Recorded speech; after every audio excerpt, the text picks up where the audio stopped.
అసలు ఇప్పుడు తెలంగాణలోనే చాలామంది మాట్లాడుతున్నారు, పవన్ కళ్యాణ్ గారు ఇక్కడ పనేంటి, మీరు ఆంధ్రలో పని చేసుకోండి, మీరు ఇక్కడ ఎందుకు వస్తున్నారు, ఈ రకరకాల మాటలు మాట్లాడతారు. వాళ్ళకి ఒక చిన్న వివరణ కోసమే ఈ వీడియో చేస్తున్నాను.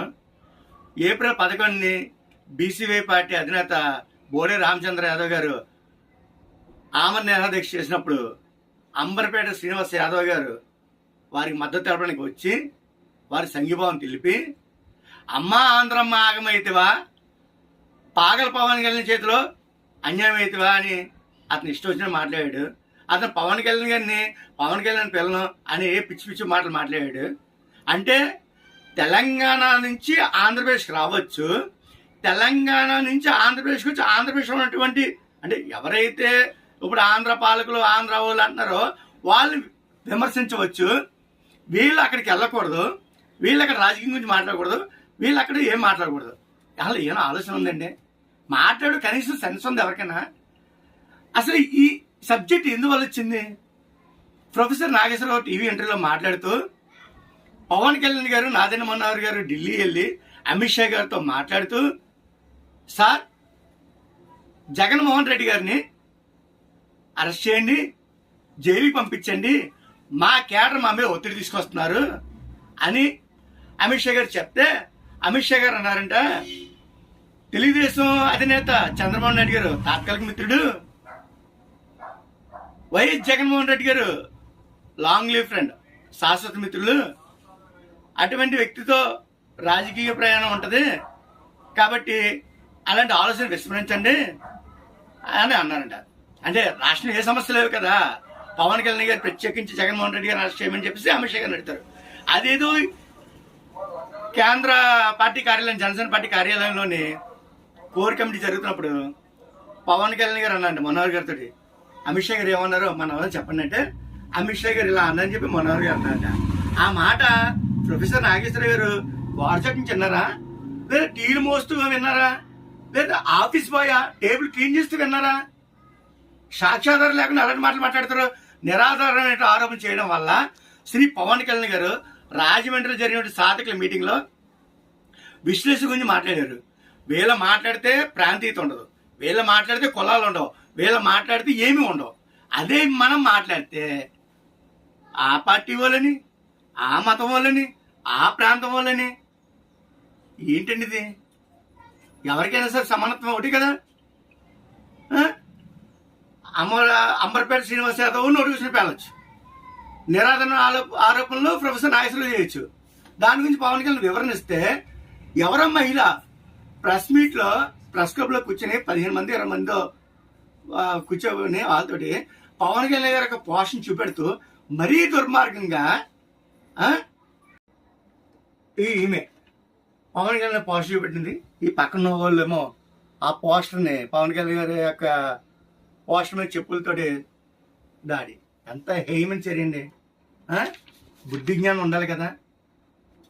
ఒక పార్టీ అధ్యక్షుల, ఆంధ్రప్రదేశ్ రాష్ట్ర ఉప ముఖ్యమంత్రిలా, దానకరుణుడా, ఆరోగ్యాన్ని సైతం పక్కన పెట్టి ప్రజల కోసం నిత్యం శ్రమిస్తుంటారా, ఆలోచిస్తుంటారా? తెలంగాణలో చైత్ర అమ్మాయి చిన్నపిల్లని అత్యాచారం గురై చంపితే ఫస్ట్ స్పందించిన పవన్ కళ్యాణ్ గారండి.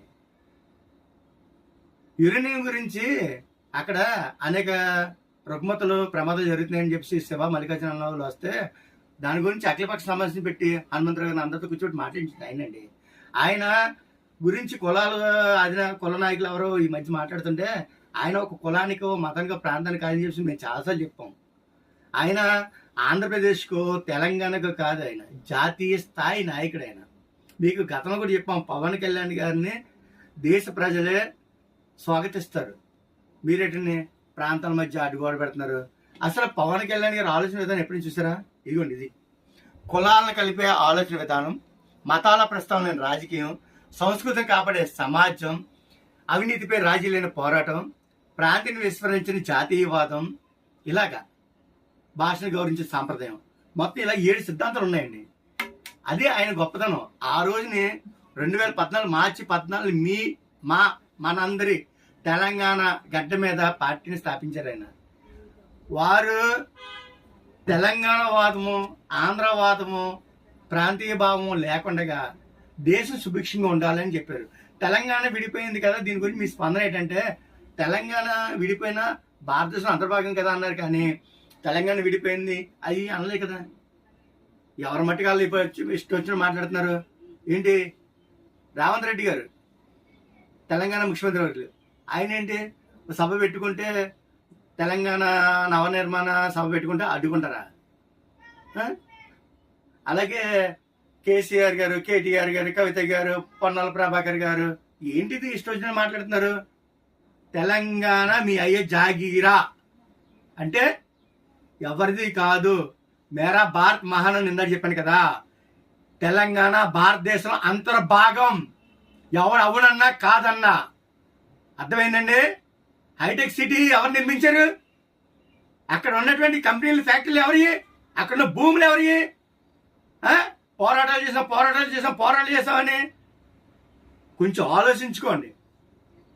ఇప్పుడు అన్ని ప్రాంతాలు ఏకమవుతున్నాయి, దాన్ని మనం స్వాగతించాలి. మధ్యలో ఇలాంటి భావాలు, బోర్డర్లు ఇటువంటి పెట్టకండి. బండి వెనక బండి కట్టి 16 బండ్లు కట్టి ఏ బండిలో పోతావరా నైజాం సర్కరోడా అని చెప్పి గద్దర్ గారు పాట పాడారు. అలాగే నా తెలంగాణ కోటి రత్నాలు వేనని దాసరి కృష్ణమాచార్యులు అన్నారు. మేము చిన్నప్పటి నుంచి ఈ పాటలో ఈ యొక్క పుస్తకంలో చదివామండి. ఇవన్నీ కథలు చెప్పుకున్నాం. ఓరిగళ్ళు గజ్జి కడితే నైజాం సర్కారు గుండెల్లో గళ్ళు మంటదని చెప్పి ఇలాంటివన్నీ అమరవీరులు, త్యాగమూర్తులు, పోరాట యోధులు, రాణి రుద్రమదేవి ఇటువంటి మేము అన్నీ చదువుకున్నాం. మాకేం అవసరం అయితే చెప్పండి. అన్నదమ్ముల కింద ఉన్నాం. తెలుగు వారికి ఒక రాష్ట్రం కావాలని చెప్పి అమరజీవి శ్రీ పొట్టి శ్రీరాములు గారు ఆ రోజున మద్రాసు నుంచి మనకి ఆంధ్రప్రదేశ్ని త్యాగం ఇచ్చారు. సో జనం పెరిగాం, రాజకీయ ఆలోచనలో మరేదో కారణంతో సోదరభావంతో విడిపోయాం అంతే. గవర్నమెంట్ కల్లా ఇష్టం మాట్లాడకండి. పవన్ కళ్యాణ్ గారిని, చంద్రబాబు నాయుడు గారిని అరెస్ట్ చేసినప్పుడు జగన్మోహన్ రెడ్డి గారు అరెస్ట్ చేస్తే ఆయన హైదరాబాద్ నుంచి వస్తుంటే ఇదే జగన్మోహన్ రెడ్డి గారు ఆపితే జరిగిన పరిణామం చూసారా? ప్రభుత్వం లేకుండా పోయింది.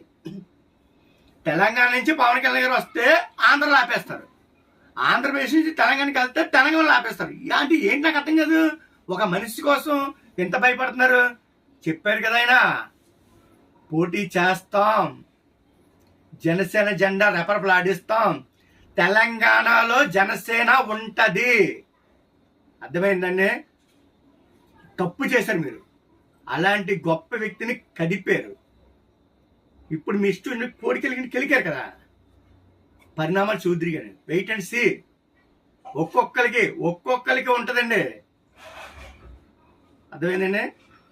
ఎప్పుడు కూడా గొప్ప కార్యంతో అందరికీ న్యాయం చేద్దామని, అందరికీ సాయం చేద్దామని మానవతా దృక్పథం వచ్చిన వాళ్ళని మనం స్వాగతించాలి, అడ్డుకోకూడదు. ఆయన ఏమైనా ఫండ్స్ ఇస్తే కావాలి, ఆయన ఏమైనా చేస్తే మంచి చేస్తే కావాలి, ఆయన ఏమైనా సమస్య మీద స్పందిస్తే కావాలి. ఈ రోజుని ఇలాంటి మాటలు మాట్లాడుతున్నారు. మాట్లాడే ప్రతి ఒక్కరు చెప్తున్నానండి, పవన్ కళ్యాణ్ గారిని ఆపడం మీ వల్ల కాదు. దయచేసి అతనికి దారి ఇచ్చేయండి, అతనికి అడ్డు రాకండి. జై జనసేన.